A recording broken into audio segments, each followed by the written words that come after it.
యెషయా 49:14-16 చదువుకుందామండి.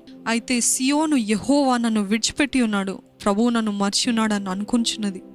స్త్రీ తన గర్భంలో పుట్టిన బిడ్డను కరుణింపకుండా తన చంటి పిల్లను మర్చున వారైనా మరుగుదురు, కానీ నేను నిన్ను మరువను. చూడుము, నా అరచేతుల మీద నేను నిన్ను చెక్కి ఉన్నాను, నీ ప్రాకారములు నిత్యము నా ఎదుట ఉన్నవి. ఈరోజు సియోనులాగా మనం కూడా అంటున్నామేమో, దేవుడు నన్ను విడిచిపెట్టి ఉన్నాడు, దేవుడు నన్ను మర్చిపోయి ఉన్నాడు అని అనుకుంటున్నారేమో మీరు. దేవుడు అంటున్నాడు, నేను మాత్రం నిన్ను మరువను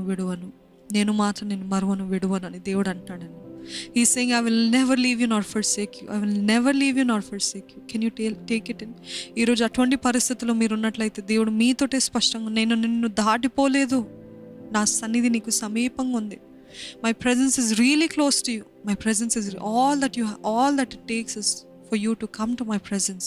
నా సన్నిధికి వచ్చి నా సన్నిధిలో మొరపెట్టు, నన్ను ఆహ్వానించు. దేవుని ఆత్మని ఆకర్షించేవారుగా మనం ఉందామా? ఈరోజు అంత బాగానే ఉంది, నేను అంత చేస్తున్నాను కానీ నాకేం జరగట్లేదంటే దేవుడు అంటున్నాడు, there will be a time, మార్పుని తీసుకురాబోతున్నాను, పరిస్థితులు మార్చగలుగుతున్నాను. కీర్తనలు 77:3-9 చదువుకుందామండి.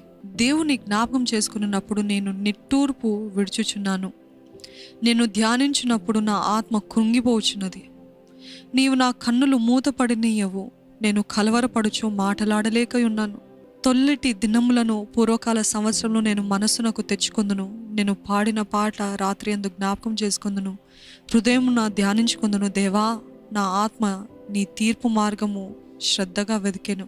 ప్రభువు నిత్యము విడనాడున, ఆయన ఇంకెన్నడూ కటాక్షింపడా, ఆయన కృప ఎన్నటికీ లేకుండా మానిపోయినా, ఆయన సెలవిచ్చిన మాట తరతములకు తప్పిపోయినా, దేవుడు కటాక్షింప మానెనా, ఆయన కోపించి వాత్సల్యత చూపున అని ఇక్కడ ఇది ఎవరు రాశారు అని అంటే ఆసాపు అంటే ఎవరు అంటే హీజ్ అ వర్షిప్ లీడర్. దావీదు ఆ రాజ్యంలో దేవుని సన్నిధిలో ఆయన మందిరంలో పరిచర్య చేసే వ్యక్తి. ఈయన ఏమంటున్నాడు తెలుసా? దేవుడు నన్ను మర్చిపోయాడా? దేవుడు నన్ను కటాక్షింపడా? దేవుడు నా జీవితంలో కార్యం జరిగించడా? దేవుడు ఎందుకు నా పైన కోపిస్తున్నాడు? నాకు నా రాత్రులు కూడా నిద్ర పట్టట్లేదయ్యా, నా హృదయంలో ఉన్న కలవరం బట్టి. ఈరోజు మనము ఎంతగా అనుభవ జ్ఞానం కలిగినాము కాదండి. Every person has to go through this deepest valley. ఈ లోతైన లోయలోకి ప్రతి ఒక్కరు వెళ్ళాల్సిందే. ప్రతి ఒక్క బిలీవర్ ఈరోజు ఇంకా దీనికి వ్యతిరేకంగా ఎవరైనా ఏమని చెప్తున్నారు, కేవలం ఆశీర్వాదమే మీకు దేవుని నమ్ముకున్నారు కాబట్టి, కేవలం దీవెనలు, కేవలం అభివృద్ధి, అన్ని విధాలుగా హెచ్చించబడతారు అని చెప్తే అది అబద్ధము, పచ్చి అబద్ధము. అవన్నీ ఎప్పుడు వస్తాయి తెలుసా? ఈ లోతైన లోయల నుండి వెళ్తేనే అక్కడికి దేవుడు నడిపిస్తాడు. కానీ లోయలు లేకుండా పర్వతం లేదు, కొండ ఎక్కడము లేదు, హెచ్చింపు లేదు. ఈరోజు లోయలు వద్దంటున్నారు. లోయలో వెళ్ళిన వెంటనే అనేక మంది మనం అనుకుంటూ ఉంటాము, ఈ లోయ నాకు వద్దయ్యా, ఈ లోయ భయంకరంగా ఉందయ్యా, ఈ లోయ భయంకరమైన చీకటయ్యా, ఈ లోయ చాలా బాధ అయ్యా, ఈ లోయ నేను తట్టుకోలేకపోతున్నానయ్యా, నన్ను ఇక్కడే చంపేయ్యా అని అంటున్నాం కదండి మనలో చాలామంది. లేదమ్మా, లేదు నాన్న, ఈ లోయ తర్వాత పర్వతం ఉంది, ఈ లోయ పైన నేను కొండపైకి ఎక్కిస్తాను, ఎక్కలేనంత ఎత్తైన కొండకి ఎక్కిస్తాను అంటే అది నమ్మము, అది మర్చిపోతూ ఉంటాము. ఎంతసేపు మన లోయనే చూస్తాము. We're giving up hope. నిరీక్షణ పోగొట్టుకుంటున్నాం, నిరీక్షణ లేని వారుగా ఉంటున్నాము. దేవుడు అంటున్నాడు, లేదు, ఇది కేవలం కొంతకాలమే, ఇది కొంతకాలమే, దీని తర్వాత ఉంది ఎత్తైన కొండపైకి హెచ్చిస్తాను, నిన్ను నిలబెట్టుకుంటాను అక్కడ, నిన్ను బట్టి నా నామానికి మహిమ తెచ్చుకుంటాను, నిన్ను బట్టి అనేక మంది నా వైపు తిరుగుతారు అని చెప్తే వి wouldn't believe it.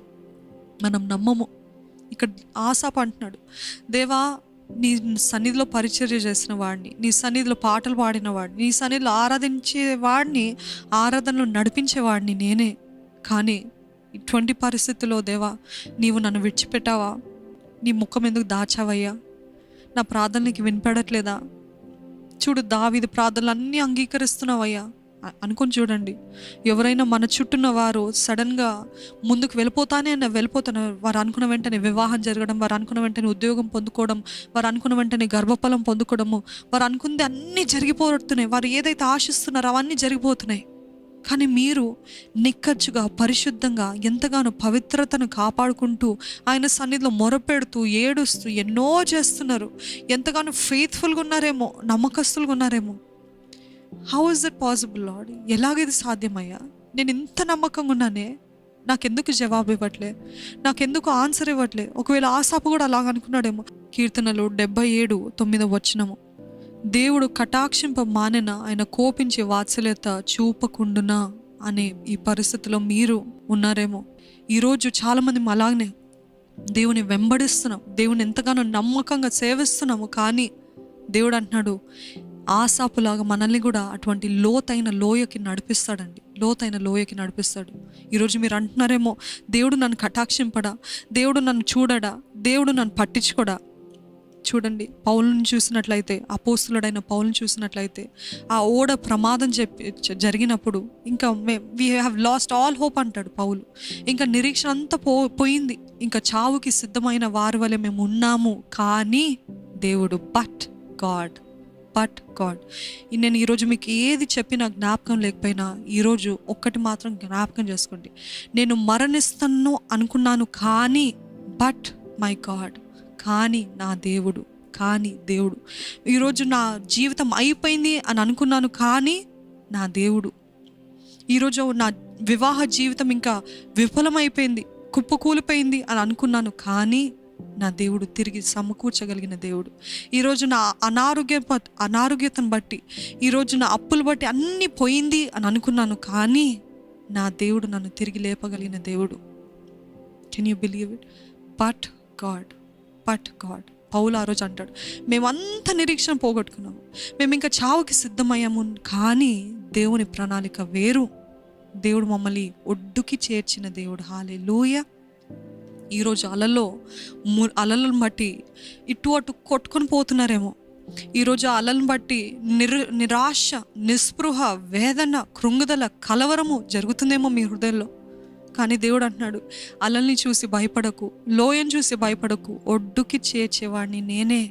I will make you come to the shore, I will bring you to the shore. ఒడ్డుకి చేర్చే దేవుడు అండి. But God. దేవుడు పునరుత్థానపు శక్తిని ఇస్తాడండి. మన చచ్చిన పరిస్థితుల్ని తిరిగి లేవనెత్తే దేవుడు అండి. మనం ఇంకా అయిపోయిందన్న పరిస్థితిలో ఇంకా అందరూ నవ్వుకున్నారు. ఆ యూదులు, ఆ యాజకులు, వారందరూ నవ్వుకున్నారు యేసయ్యని సమాధిలో పెట్టి. అయిపోయింది ఆయన పని, అయిపోయింది. ఈరోజు మీ చుట్టుపక్కల ఉన్నవారు కూడా అయిపోయింది మీ పని, ఇంకా వీరు లెగటం అసాధ్యము, ఈ అనారోగ్యత నుండి స్వస్థత అసాధ్యము, ఈ అప్పుల నుండి బయటపడటం అసాధ్యము, ఈ వివాహ జీవితము ఇంకా మరలా ప్రేమతోటి ఉండటము అసాధ్యము, తినకి పిల్లలు పుట్టడం అసాధ్యము, నువ్వు వేరే వివాహం చేసుకోరా అని చెప్తూ ఉంటారు చాలామంది తల్లిదండ్రులు తన బిడ్డలకి, వారి కుమారులకి. ఎందుకు అని అంటే, నీ భార్య పిల్లల్ని కన్నట్లేదు కాబట్టి నువ్వు వేరే వివాహం చేసుకొని తల్లిదండ్రులు చెప్తూ ఉంటారు. కానీ దేవుడు అనుకుంటే ఇలాగ జరుగుతుందండి. వాళ్ళందరు నవ్వారు. యూదులు, పరిసయ్యులు అందరూ, సాడ్యూసీస్ వాళ్ళందరు నవ్వారు. యేసు ప్రభు మరణించాడు, ఇంకా అయిపోయింది. ఆ శిష్యులందరూ కూడా చెల్లాచెదరు అయిపోతారు. ఆయన చెప్పిన మాటలన్నీ కూడా రాలిపోయినాయి, ఆయన చెప్పిన మాటలన్నీ వ్యర్థంగా పోయినాయి అని అనుకున్నారు. కానీ but God He raised Jesus from the dead and He can do the same with your life. ఆయన కూడా అదే మీ జీవితంలో జరిగింది. చచ్చిపోయింది, అయిపోయింది, ఇంకా కుదరదు అన్న పరిస్థితుల్లో దేవుడు ఆయన జోక్యం చేసుకుంటే ఏ అపవాది శక్తి ఆపలేడు. నమ్ముతారా? ఏ మనుషుడు ఆపలేడని. ఒకవేళ దేవుని చిత్తము ఇది జరగాలి అని మీ జీవితంలో నిశ్చయించినట్లయితే దేవుని చిత్తం ఆపగలిగింది ఎవరు తెలుసా? మీరే ఆపగలుగుతారు. కానీ అపవాది కానీ, అపవాది శక్తులు కానీ, మనుషులు కానీ ఆపలేరు. ఎన్ని పోరాటాలు వచ్చినా, ఎన్ని శ్రమలు వచ్చినా, ఎన్ని ఇబ్బందులు వచ్చినా, ఎన్ని వేదనలు వచ్చినా, దేవుని చిత్తము మీ జీవితంలో ఏంటిదంటే, ఈ లోయల నుండి బయటికి వచ్చిన తర్వాత నేను మిమ్మల్ని ఉన్నతమైన స్థలానికి నడిపిస్తాను. I haven't left you. లూకాసు వార్త 22:54 ఇది అంధకార గడియ. This is the hour of darkness అని ఇంగ్లీష్లో రాయబడి ఉంటుంది. ఇది మీ గడియ. అంధకార సంబంధమైన అధికారము. ఒకవేళ you might be in the hour of darkness, అంధకార సమయంలో యేసు ప్రభుని అక్కడ వెళ్ళిపోతున్నప్పుడు కొనిపోబడుతున్నప్పుడు వారు వచ్చి తీసుకొని వెళ్ళిపోతున్నప్పుడు దేవుడు అంటున్నాడు, మీరు ఇవన్నీ ఎందుకు తెస్తున్నారయ్యా? అయినా ఇది మీరు మీ సొంతంగా వచ్చిన పరిస్థితి కాదు, కానీ this is the hour of darkness. ఒకవేళ మీరు ఆ అవర్ ఆఫ్ డార్క్నెస్లో ఉన్నారేమో, అంధకార సమయం, అంధకార గడియలో ఉన్నారేమో, దేవుడు అంటున్నాడు, యేసు ప్రభు మీతోటే సూటిగా మాట్లాడుతున్నాడు. ఏంటిదంటే, you might be in the hour of darkness but soon this will go.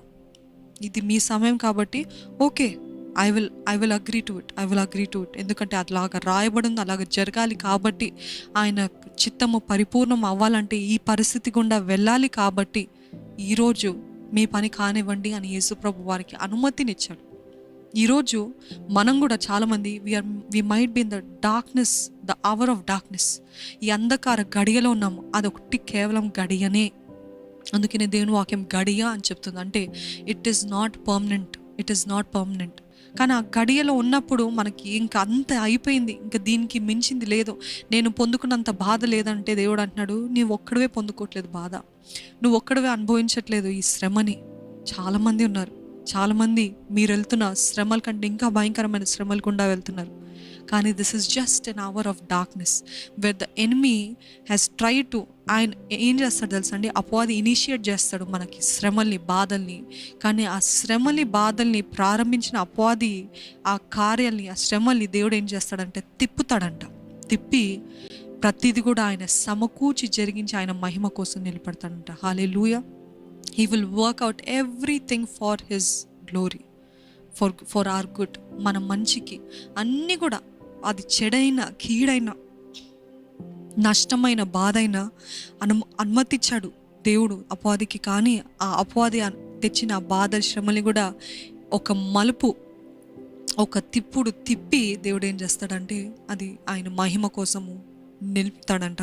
మనల్ని ఆయన సన్నిధికి, ఆయన రాజ్యంలోకి చేరుస్తాడు. ఇటువంటి కృంగదల, ఇటువంటి నిరుత్సాహము, ఇటువంటి చీకటి నుండి నేను ఎలాగ బయటపడాలి అని అంటే చూడండి, కీర్తనలు 78:35. దేవుడు తమకు ఆశ్రయదుర్గమనియు మహోన్నతుడైన దేవుడు తమకు విమోచకుడనియు వారు జ్ఞాపకము చేసుకొనిరి. మరొకసారి చదువుతాను చూడండి. దేవుడు తమకు విమోచకుడనియు వారు జ్ఞాపకము చేసుకొనిరి. అంటే గాడ్ ఇస్ సేయింగ్, అటువంటి పరిస్థితుల్లో మీరు ఏం చేయాలంటే ఆయన మన ఆశ్రయం, ఆయన మన విమోచకుడు అని జ్ఞాపకం చేసుకోవాలండి.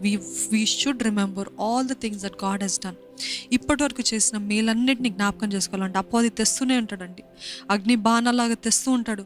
మన బాధ పరిస్థితులు చూపిస్తూ ఉంటాడు, అదేంటి భూతద్దంలో పెట్టి చూపిస్తూ ఉంటాడు. ఇంకా నీకు విడుదల లేదు, ఇంకా నువ్వు దీని నుండి బయటికి రాలేవు, ఇంకా అంతే నీ పరిస్థితి, period, there is no way you can come out of it అని అపవాది తెస్తున్నప్పుడు దేవుడు ఏమంటున్నాడు తెలుసా, అటువంటి పరిస్థితుల్లో అపవాదిని గెలవనీయకండి. Don't let the enemy triumph over what you going through, but let the enemy be defeated. అపవాదిని ఓడించండి. ఎలాగా అంటే ఆయన చేసిన మేలన్నిటిని జ్ఞాపకం చేసుకోవాలంట, ఆయన విమోచకుడని జ్ఞాపకం చేసుకోవాలంట. అదే రీతిగా కొరింథీయులకు రాసిన 2వ పత్రిక 1వ అధ్యాయము 4-5. దేవుడు మమ్మను ఏ ఆదరణతో ఆదరించుచున్నాడో ఆ ఆదరణతో ఎట్టి శ్రమలలో ఉన్న వారినైనను ఆదరించుటకు శక్తి గల వారమగునట్లు ఆయన మా శ్రమ అంతటిలో మమ్మను ఆదరించుచున్నాడు. క్రీస్తు యొక్క శ్రమలు మా యందు ఎలాగూ విస్తరించుచున్నావో అలాగే క్రీస్తు ద్వారా ఆదరణయు మాకు విస్తరించుచున్నది. ఆమెన్. ఎందుకు ఇవి అనుమతిస్తున్నాడంటే, I want to tell you one thing. చాలామంది మీ రక్షణ జీవితం పైన ఆధారపడి ఉన్నారండి. మీరు పొందుకున్న అనుభవాలు, మీరు వెళ్ళిన శ్రమల గుండా ఆ లోతైన లోయ అనుభవాలు మీరు ఇతరులకి చెప్పినప్పుడు ఏం చేస్తాడు తెలుసా, వారిని కూడా దేవుడు రక్షణ మార్గంలోకి నడిపిస్తాడంట. వీరిని రక్షించిన దేవుడు, వీరిని బలపరిచిన దేవుడు, వీరిని లేవనెత్తిన దేవుడు నా జీవితంలో కూడా జరిగిస్తాడని మీ సాక్ష్యాన్ని బట్టి దేవుడు అనేక మంది లేపబోతున్నాడంట. ఈరోజు అట్టి పరిస్థితుల్లో మీరు ఉన్నట్లయితే దేవుడు, God wants to use you as his vessel. ఆయన పాత్రగా మిమ్మల్ని వాడుకుంటున్నాడు. ప్రతి ఒక్కరికి అనుమతించడండి శ్రమలు, ప్రతి ఒక్కరికి అనుమతించడు ఆయన వేదనలు. ఆయన ఎన్నుకున్న వారికి అనుగ్రహిస్తాడంట, అనుమతిస్తాడంట. ఈరోజు దేవుడు అంటున్నాడు, మీరు ఈ శ్రమలో ఎలాగైతే దేవుని ఆదరణ పొందుకున్నారో అదే ఆదరణ ఇతరులకి చూపించాలి. మిమ్ముని బట్టి దేవుని నామం మహిమపరచబడాలి. మిమ్ముని బట్టి అనేక మంది రక్షణ మార్గంలోకి రావాలి. That is why I'm allowing this.